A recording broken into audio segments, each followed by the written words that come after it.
আসসালামু আলাইকুম সুপ্রিয় দর্শক।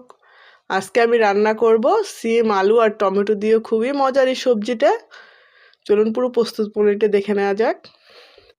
এই জন্য এখানে আমি পেঁয়াজ কুচিটি একটু ভেজে নিয়েছি আর এরপরে একে একে সব মশলাগুলো দিয়ে আমি খুব সুন্দর করে মশলাটাকে কষিয়ে নিচ্ছি।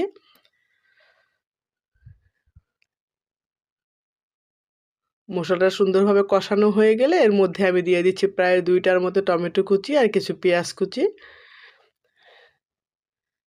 এখন এর মধ্যে কয়েকটা নতুন আলু কেটে একই সাথে আমি কষিয়ে নিচ্ছি।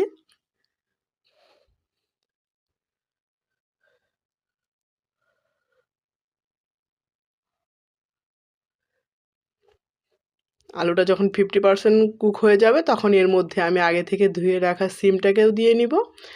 এখন সিমটা দিয়েও খুব সুন্দর করে নেড়ে চেড়ে আমি এটাকে কষিয়ে নিব।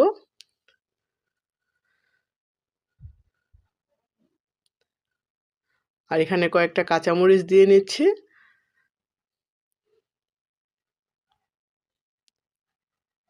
এই পর্যায়ে যখন সিমটা আমার প্রায় হয়ে আসবে তখন আমি একটু ভালো করে নেড়ে নিচ্ছি। এই সিমের সবজিটা থাকলে মাছ মাংসের কোনো প্রয়োজন হয় না, এটা এত বেশি মজা হয় খেতে। বাসায় অবশ্যই আপনারা একবার ট্রাই করে দেখবেন, খেতে খুবই ভালো লাগে। এখন আমি এর মধ্যে দিয়ে নিলাম কিছু ধনিয়া পাতা কুচি। ধনিয়া পাতা কুচিটা দিয়ে আমি 1 মিনিটের মতো রান্না করে নিব। এখন খুব ভালো মতো এটাকে আমি নেড়ে চেড়ে মিশিয়ে নিচ্ছি।